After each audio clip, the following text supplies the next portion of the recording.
Halo, selamat bertemu sekali lagi. Kita berada di dalam webinar percuma GDMFX. Topik pada hari ini, topik utama pada hari ini adalah pengurusan keuangan, money management 6 hari bulan Mac 2013. Kita akan bermula pada pukul 8 dan kita akan habis pada pukul 9 malam waktu Malaysia. Tentang anda, saya Azban dan saya akan berbicara dalam bahasa Malaysia.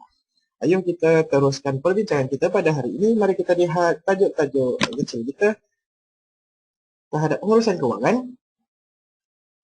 Tajuk-tajuk yang kita akan bincangkan adalah apakah itu pengurusan risiko. Lihat apa basic-basic, asas-asas tentang pengurusan risiko. Permodalan. Yang kedua, capitalization, di mana kita melihat kepada apakah satu aspek modal itu penting di dalam membuat keputusan di dalam pelaburan perdagangan. Seterusnya kita akan bincangkan tentang kepenggunaan dan kepenggunaan maksimum, iaitu drawdown dan maximum drawdown. Dan yang keempat, kita akan teruskan dengan tajuk coretan kehilangan, losing stick, bagaimana kita boleh mengawalnya, bagaimana kita boleh melihat apa kelebihan dan kelemahan sekiranya kita memasuki pasaran dengan satu sistem perdagangan yang 70% memberikan profitability, tetapi sekiranya kita mendapat 30% kekalahan terlebih dahulu, apakah yang akan berlaku, itu yang kita akan bincangkan. Kemudian yang kelima, kita akan bincangkan tentang jangan kurangkan perlindungan wang anda, kerana ia adalah satu keadaan di mana kita menambah kadar risiko, membesarkan lagi kadar risiko kita terhadap pendedahan kita di dalam pasaran. Setelah itu serba sedikit bagi apakah tajuk-tajuk yang kita akan bincangkan pada malam ini. Baiklah, kita mulakan tajuk yang pertama kita. Apakah itu pengurusan risiko? Kebanyakan orang tahu apakah itu risiko, tetapi bagaimana kita define satu benda yang dinamakan pengurusan risiko. Bagaimana kita lihat pengurusan risiko itu memain peranan penting di dalam perdagangan kita. Dan ia memain peranan penting untuk menyelamatkan akaun kita daripada terus bankrupt ataupun terus menjadi zero, MC.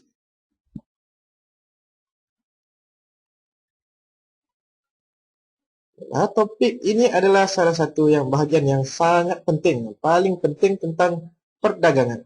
Mengapa ia penting? Itu persoalannya. Kita berada dalam perniagaan untuk membuat keuntungan. Bukan kita dalam perniagaan ataupun kita dalam perdagangan forex ini untuk membuat kerugian. Tidak begitu. Oleh itu, kita perlu belajar bagaimana untuk menguruskan risiko kita, potensi terhadap kerugian ataupun potensi kita untuk mendapatkan keuntungan di dalam pasaran forex. Salah satu pemahaman yang sering diabaikan dalam perdagangan, pengurusan risiko adalah salah satu pemahaman yang sering diabaikan dalam perdagangan kerana mungkin kita sering kali diganggu oleh keadaan psikologi di mana greed dan fear yang ada di dalam badan kita memberikan kita indikasi untuk memasuki pasaran tanpa melihat kepada disiplin-disiplin yang telah kita tetapkan pada awal perancangan.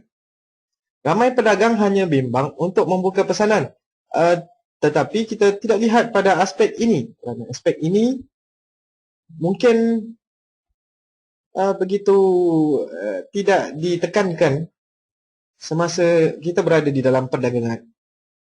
Kalau kita tekankan, memang kita punya keuntungan terhad, tetapi ada cara-caranya untuk mendapatkan satu kadar keuntungan yang konsisten ataupun kadar keuntungan yang besar sekiranya kita tahu bagaimana untuk meletakkan tahap-tahap stop loss kita, tahap henti kerugian kita seiring dengan kadar floating kita, kadar apa yang kita mampu untuk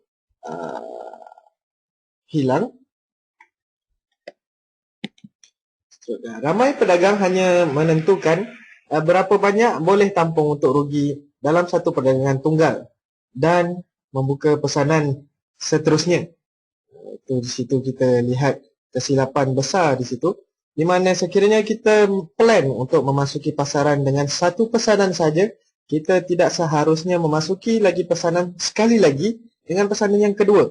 Kerana istilah untuk jenis perdagangan ini secara membuta ini, tanpa menganalisa, dengan menggunakan perasaan kita, tanpa menggunakan analisa yang sistematik dan pengurusan kewangan yang sistematik, ia dipanggil sebagai perjudian. Seperti yang anda tahu, sekiranya kita lihat perjudian yang dilakukan di seluruh dunia, mereka tidak langsung melihat kepada analisa-analisa terhadap pasaran, kerana mereka terus sahaja meletakkan wang mereka di atas meja. Wang mereka ditaruhkan di atas meja pertaruhan perjudian ini untuk melihat nasib mereka. Kita tidak boleh berdagang cuma berdasarkan nasib sahaja, kerana di dalam pasaran forex kita mempunyai kebijaksanaan untuk menganalisa pergerakan market ekonomi antara dua negara secara fundamental, dan kita boleh lihat carta, kita boleh kaji sejarah-sejarah candle, sejarah-sejarah pergerakan harga yang lepas untuk mendapatkan indikasi memasuki pasaran, signal kita terhadap pasaran yang sekarang ini, pasaran yang dalam bentuk mana sekalipun.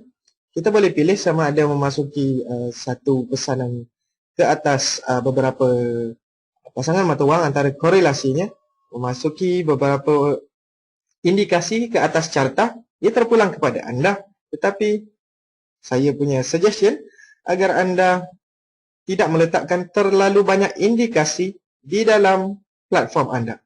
Kerana dengan terlalu banyak indikasi, carta pergerakan pasaran itu tersendiri tidak dapat kelihatan.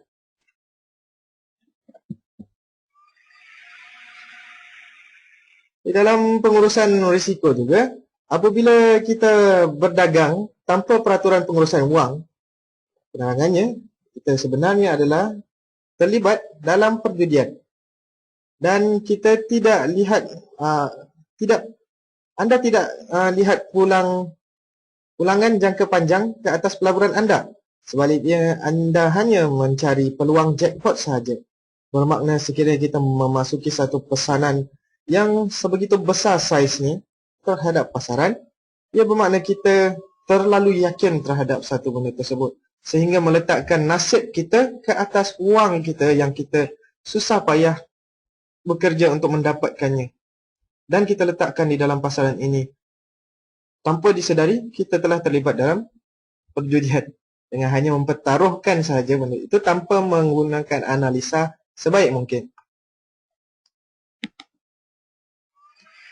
Seperti yang anda tahu, di dalam pasaran forex, dalam perdagangan forex, kita hanya memilih kepada dua kemungkinan yang bakal berlaku, iaitu keadaan naik turun pasaran.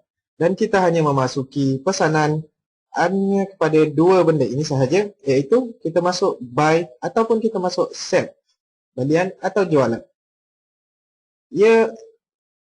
Kita dengar-dengar ia seperti satu benda yang mudah, tetapi sebenarnya ia adalah satu benda yang agak rumit sekiranya kita betul-betul menganalisa satu pasaran itu, melihat kepada volumenya, kepada volatility-nya, kepada pemecahannya, dan juga sekiranya kita melihat kepada fundamentalnya, kita lihat kepada keadaan ekonomi sesebuah negara itu, mana satu net import, mana satu net export, itu semua memain peranan penting di dalam analisis.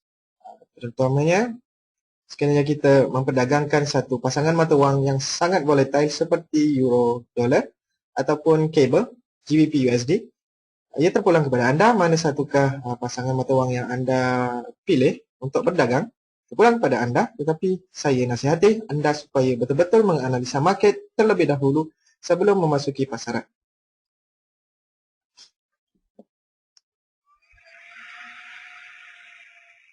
Satu peraturan pengurusan wang bukan sahaja akan melindungi anda, ia juga boleh menjadi sangat menguntungkan, kerana dalam satu jangka masa panjang kita boleh maintain, kita boleh konsisten untuk mendapatkan satu keadaan profit, net profit, di mana modal kita boleh diketepikan, boleh dikeluarkan, dan kita boleh tinggalkan keuntungan kita sahaja di dalam pasaran tersebut sekiranya kita betul-betul konsisten.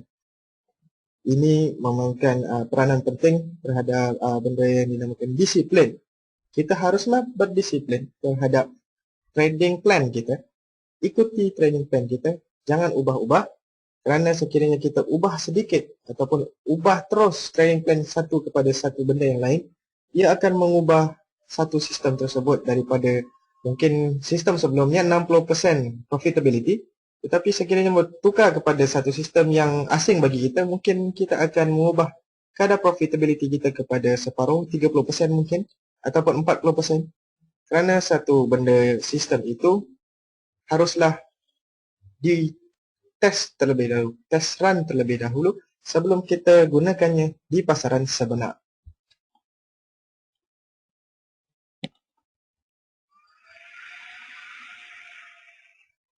Untuk pengetahuan umum, seperti yang anda semua tahu, untuk intermediate dan experienced trader, anda semua tahu semakin kecil jumlah risiko yang diambil dalam satu perdagangan bermakna semakin banyak ruang kita untuk melakukan kesilapan. Bermakna sekiranya kita sebagai contoh merisikokan 1% sahaja daripada nilai peratusan baki akaun kita, kita boleh memasuki pasaran sebanyak 100 kali.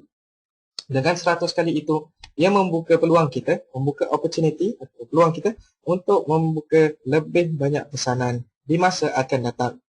Dan dengan itu, satu coretan kehilangan atau kerugian untuk mengosongkan, untuk membangkrupkan akaun anda adalah lebih longgar dan tidak sebegitu ketat. Dengan hanya 5-6 perdagangan kita boleh rugi semuanya. Tidak sebegitu. Kita dengan cara mengawal kadar risiko, kita boleh mengawal berapa lama keadaan kita di dalam pasaran untuk survive. Dengan satu saiz kedudukan yang kecil, memang keuntungan itu tidak menjadi begitu besar. Satu keuntungan itu telah diperkecilkan dengan kadar risiko yang kecil. Tapi keadaan akaun kita adalah lebih selamat. Keseimbangan yang baik antara risiko dengan ganjaran adalah satu benda yang sangat penting untuk kita ketengahkan.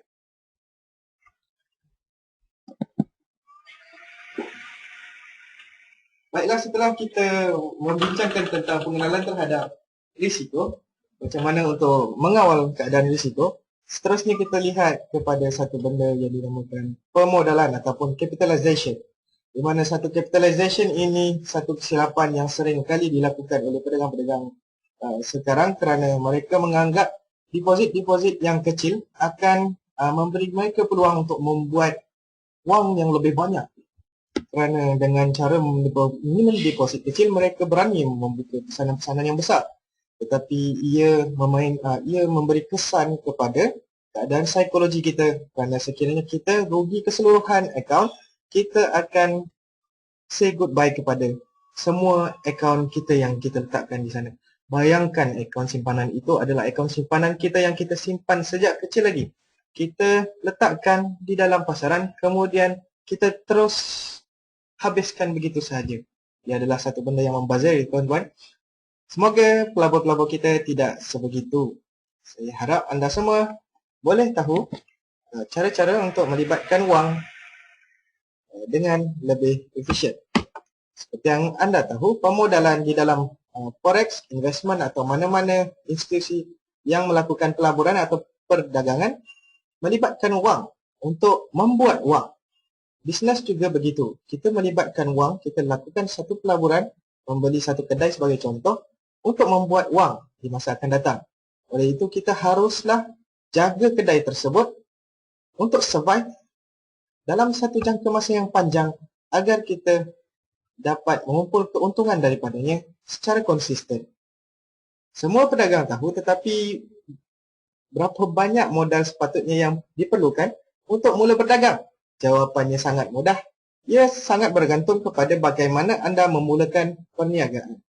Sebagai contoh, sekiranya anda ingin memulakan perniagaan kecil-kecilan seperti membuka warung atau membuka kedai runcit kecil sebagai contoh, anda memerlukan satu wang deposit yang kecil.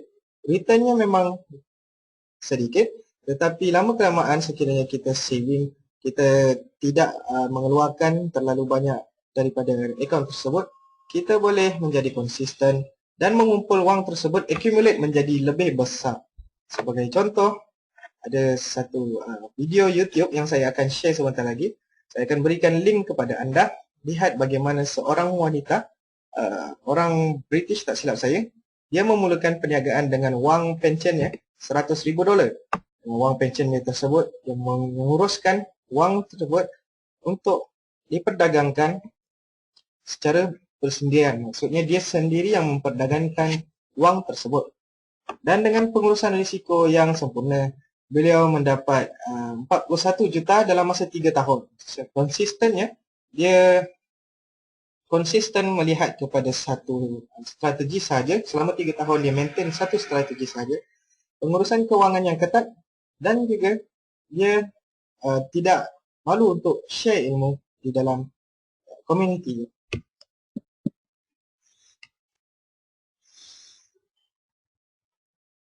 Seperti yang kita lihat,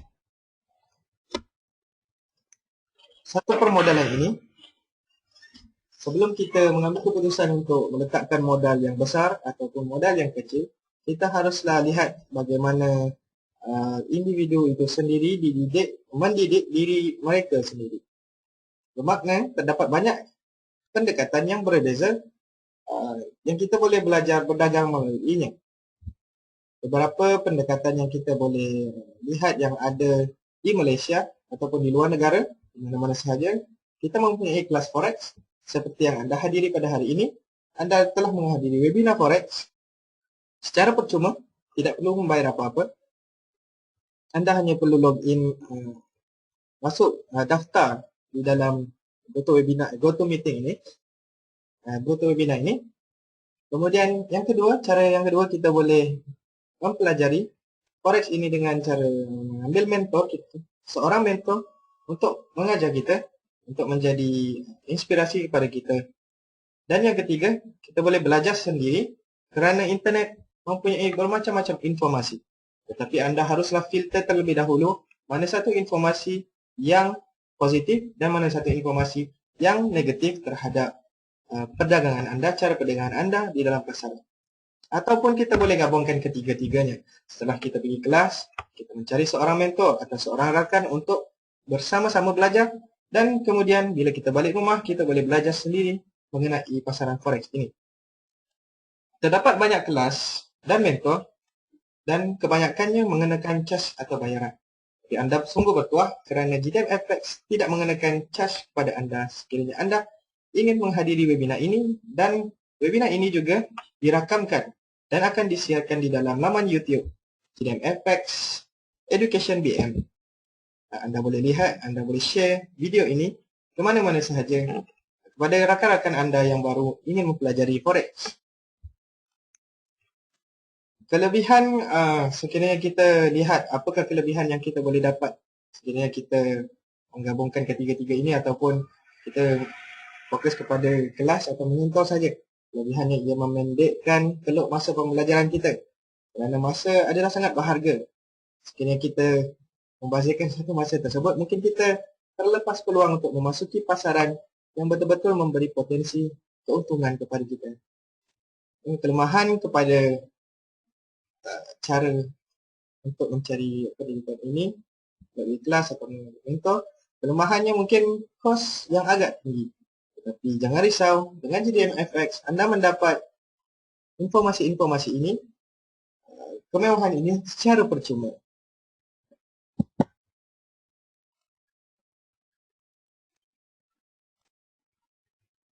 Sekiranya kita memulakan perdagangan, permodalan kita, modal kita yang kita harus letakkan di dalam satu account trading adalah kita anggap sebagai keadaan di mana risiko itu telah ada di dalam akaun kita.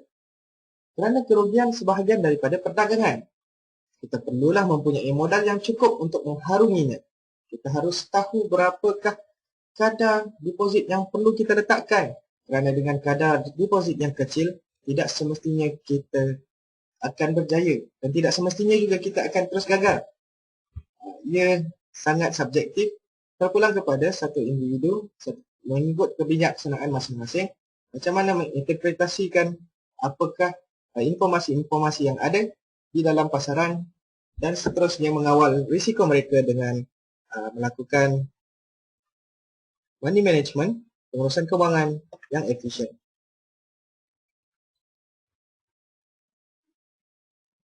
Satu persoalan yang penting sekiranya kita ingin memulakan satu perdagangan, berapa banyak modalkah yang kita perlukan sekiranya kita baru sahaja memasuki pasaran Forex ini? Jawapan yang jujur yang saya boleh berikan kepada anda adalah sekiranya anda konsisten dan mengamalkan teknik pengurusan wang yang betul, anda boleh letakkan seberapa banyak wang yang anda inginkan di dalam akaun anda. Kerana kebanyakan pedagang gagal disebabkan undercapitalization, bermakna pemodalannya yang minimum. Dengan pemodalan yang minimum, keadaan di mana satu keadaan terhad, kita tidak mampu untuk membuka seberapa banyak position pesanan terhadap pasaran, dan kita sekiranya melakukan kegagalan ataupun kerugian terhadap pasaran secara rentetan atau secara berterusan, ia akan memberikan satu benda yang negatif kepada psikologi kita, dan itulah sebabnya mengapa pengurusan wang ini sangat penting.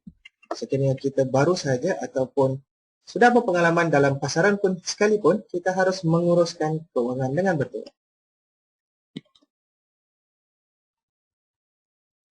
Baiklah, kita pergi ke tajuk seterusnya.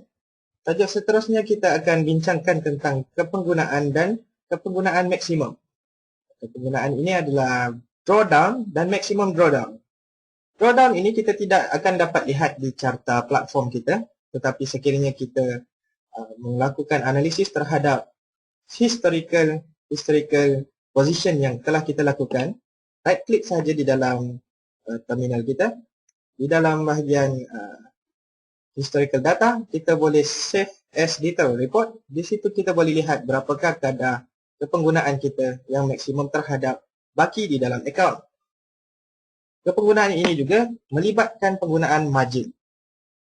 Dan di situ kita boleh lihat di mana keberkesanan strategi kita terhadap pasaran.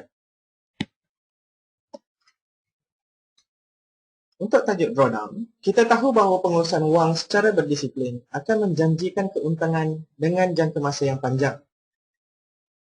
Seperti yang saya ceritakan sebelum ini, kita haruslah tahu bagaimana untuk survive ke atas pasaran. Kerana pasaran ini memberikan kita beberapa surprise di sana sini. Sekiranya satu news dikeluarkan sebagai contoh, pergerakan pasaran mungkin tidak menjebelahi kita.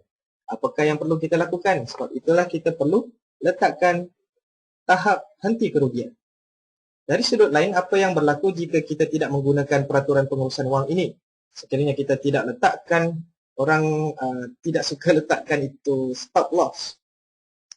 Stop loss adalah penting untuk mengelakkan kita rugi lebih daripada apa yang kita mampu.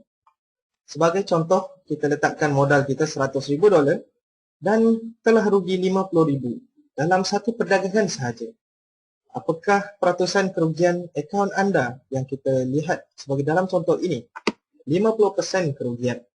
Ia dipanggil kepenggunaan drawdown. Drawdown yang sangat besar, 50% ke atas baki akaun.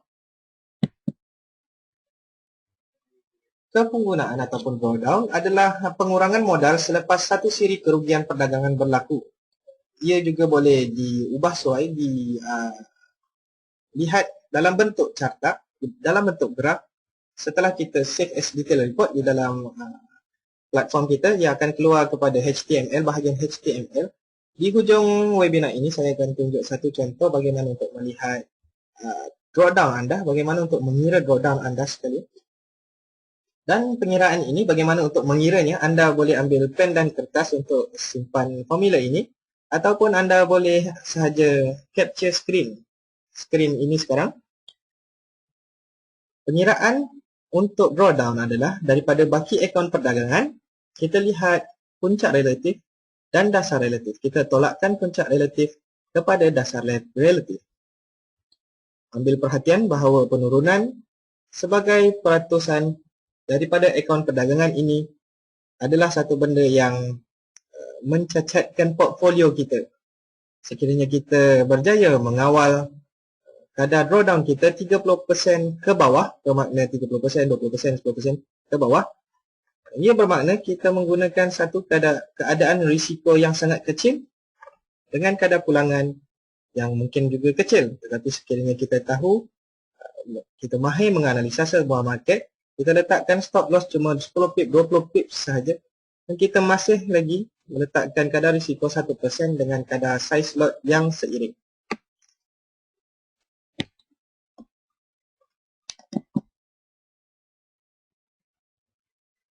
Untuk memudahkan pemahaman anda, saya akan berikan anda di sini satu contoh gambar.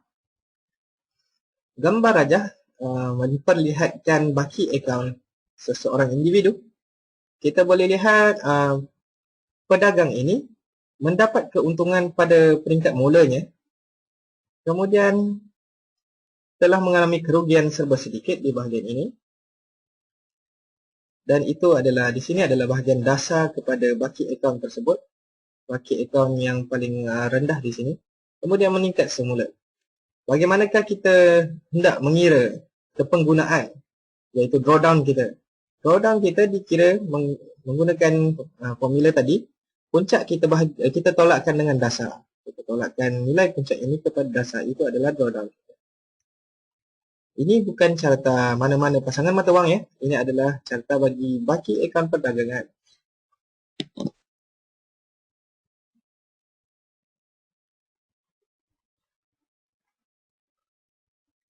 Okey, setelah kita ceritakan beberapa topik sebentar tadi, kita review semula apa yang kita telah bincangkan.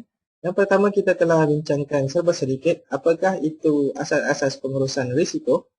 Yang kedua, kita lihat kepada pemodalan capitalization, di mana kita harus lihat berapakah kadar capital yang sesuai untuk kita sekiranya kita ingin memulakan perdagangan, atau kita sudah lama meninggalkan perdagangan forex dan baru ingin memula semula berdagang di dalam forex. Yang ketiga, kita lihat kepada drawdown dan maximum drawdown. Sekiranya kita lakukan maximum drawdown, apakah risiko-risiko yang terlibat di dalam pasaran, terlibat di dalam akaun anda.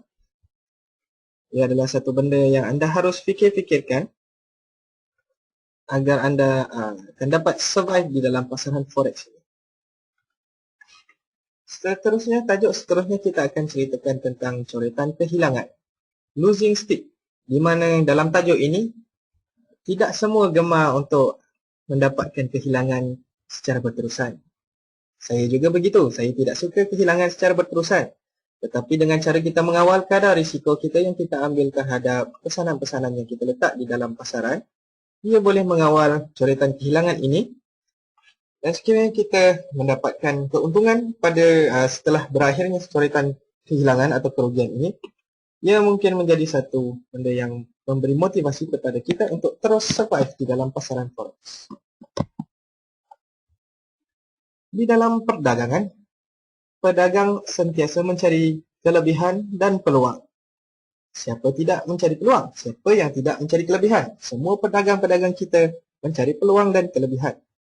Dan itulah menjadi satu sebab mengapa pedagang membangunkan satu sistem sendiri ataupun mengambil sistem orang lain dan mengadaptasi sistem tersebut sesuai dengan diri mereka, sama ada scalping ataupun swing. Ia terpulang kepada individu itu sendiri. Satu sistem perdagangan sebagai contoh 70% menguntungkan memberi satu kelebihan yang sangat baik. Ia menggambarkan satu peluang kepada pedagang untuk mendapatkan keuntungan kerana indikasi yang digunakan 70% accurate, 70% tepat. Tapi adakah ia bermakna bagi setiap 100 perdagangan 70 daripada perdagangan 100 itu adalah menguntungkan? Bolehkah kita survive dengan hanya melihat kepada indikasi yang 70% sempurna? Ia terpulang kepada anda sendiri, bagaimana anda mengawal keadaannya. Jawapan yang jujur saya berikan, tidak semestinya ia berlaku. Kerana bagaimana anda boleh tahu susunan 70 kemenangan tersebut daripada 100 percubaan? Daripada 100 percubaan perdagangan, 70 daripadanya adalah menguntungkan, memang betul secara teorinya. Tetapi secara praktikalnya, kita tidak mungkin dapat melakukannya. Kerana sebagai contoh, kita lihat kepada satu kes. Sekiranya kita memasuki perdagangan 30 kali dan 30 kali itu kita rugi secara berturutan. Mungkin pada ketika itu, wang kita sudah tiada lagi di dalam akaun. Adakah anda masih berada dalam permainan atau perdagangan jika anda rugi 30 kali perdagangan berturut-turut? Seperti saya katakan tadi, buktinya pengurusan kewangan sangat penting. Tak kira apa sistem yang kita gunakan, tak kira apa ketepatan indikasi yang kita gunakan, kita harus mengawal satu lagi sistem yang dinamakan sistem pengurusan kewangan. Drawdowns yang telah kita bincangkan sebentar tadi adalah sebahagian daripada perdagangan. Ia memberi satu kunci untuk kita mengarah kepada kejayaan di dalam pasaran forex yang berterusan secara konsisten. Rancang plan perdagangan anda, menahan tempoh kerugian besar. Kita akan menuruti peraturan pengurusan risiko kerana peraturan pengurusan risiko akan mengawal kita daripada membuka pesanan-pesanan yang besar, pesanan-pesanan yang bersaiz lot besar. Dengan pesanan yang bersaiz lot kecil, risiko perastusan juga kecil. Kita akan melakukan perdagangan secara bankroll dan boleh bertahan coretan kerugian walaupun ia berlaku secara berturutan.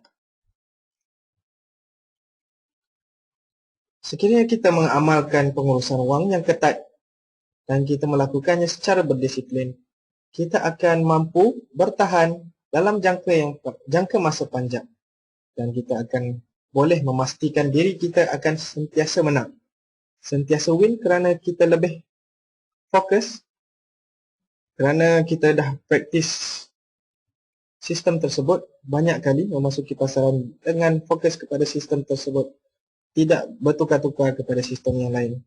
Dan kita insyaAllah akan sentiasa menang di dalam pasaran forex ini.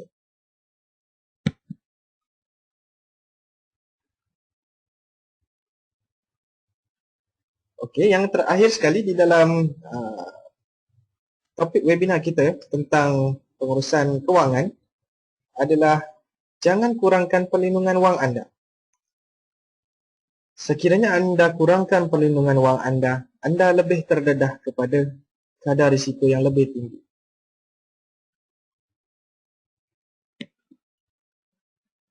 Sebagai satu contoh saya berikan di sini, kita menunjukkan satu perbezaan antara pertaruhan ataupun mempertaruhkan peratusan modal kita.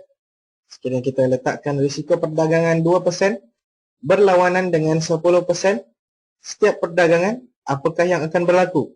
Ya, seperti dua jalan yang kita lihat di sini.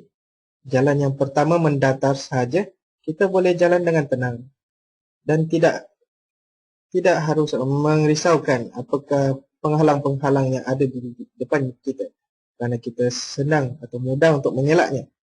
Sekiranya kita memasuki laluan sebelah kiri, sebagai contoh di sini, kita harus lebih berhati-hati kerana keadaan tidak begitu rata, tidak begitu mudah untuk diharungi. Untuk memudahkan pemahaman kita tentang dua kadar risiko yang berbeza ini, saya berikan anda satu jadual. Di dalam jadual ini, baki dua buah akaun yang sama, 20,000, tetapi dengan kadar risiko yang berlainan, seperti yang anda lihat di sini. Sebelah kiri melihatkan satu kadar risiko 2% dan di sebelah kanan melihatkan kadar risiko 10%.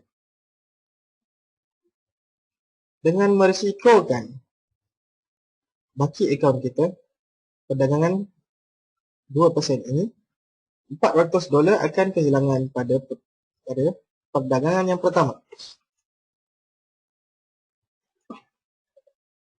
Baki daripada perdagangan tersebut akan menjadi 19,600 seperti yang anda lihat di sini. Daripada 19,600 ini akan didarabkan dengan 2% semula untuk mengira kadar risiko perdagangan yang kita akan lakukan di perdagangan seterusnya. Dan begitu juga perdagangan yang seterusnya. Yang kedua, ketiga, keempat, kelima, semakin lama coretan kita menghadapi kerugian, kita boleh bandingkan di sebelah kiri dan di sebelah kanan. Sebelah kiri sekiranya kita maintain 2%, kerugian kita tidak sebegitu besar dengan perdagangan high risk, risiko 10% di sebelah kanan ini.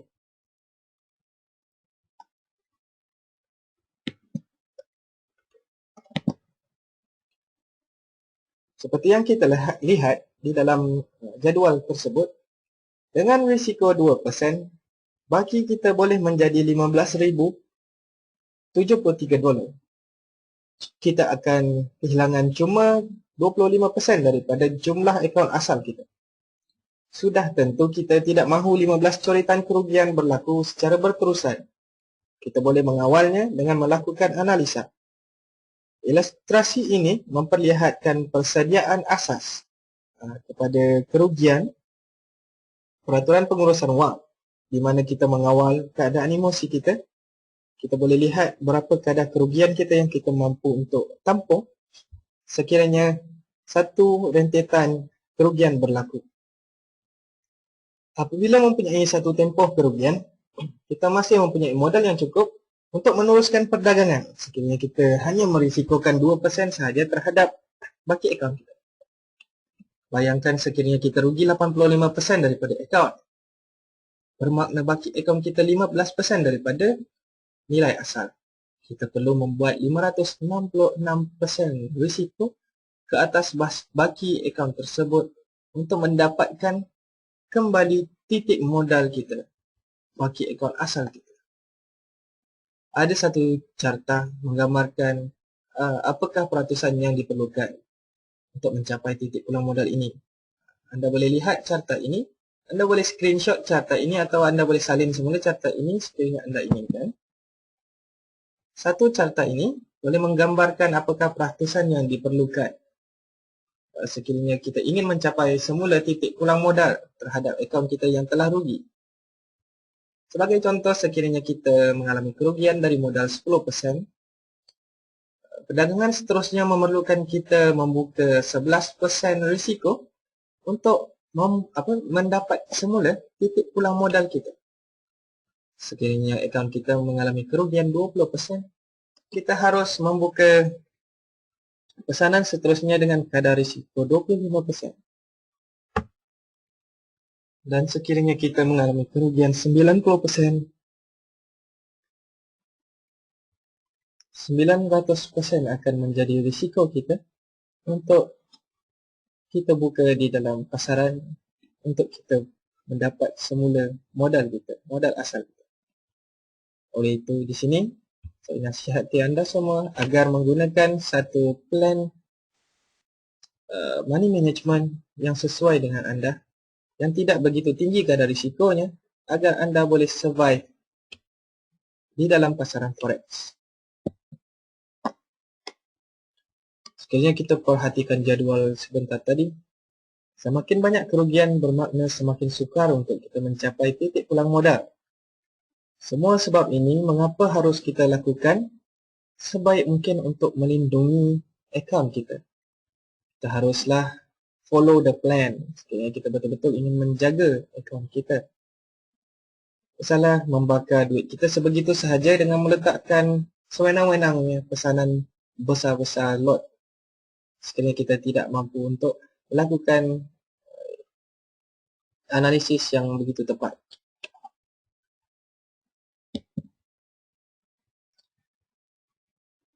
Kini, di akhir webinar ini, kami harap anda telah dapat memahami bahawa anda hanya perlu merisikokan kadar peratusan yang kecil sahaja dalam setiap perdagangan.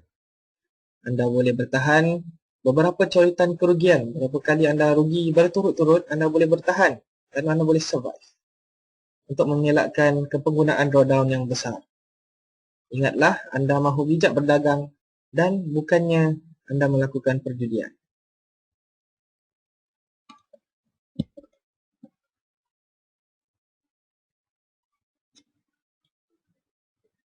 Baiklah, seterusnya adalah bahagian Q&A, question and answer. Sekiranya anda mempunyai apa-apa soalan terhadap topik-topik yang telah kita bincangkan pada hari ini, sebelum kita terus pergi kepada live trade, sebelum kita terus pergi kepada live trade, sekiranya anda mempunyai apa-apa soalan, anda boleh berikan soalan anda sekarang dan saya akan menjawab soalan anda sebentar lagi. Dan sekiranya anda mempunyai apa-apa soalan yang berlainan daripada apa yang kita bincangkan pada hari ini, anda boleh hantarkan soalan anda ke alamat email saya asfa.jamil@jdmfx.com. Saya telah typekan kepada anda dan send kepada anda.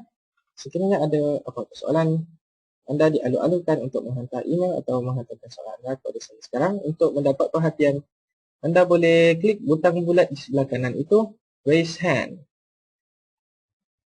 untuk mendapat perhatian saya.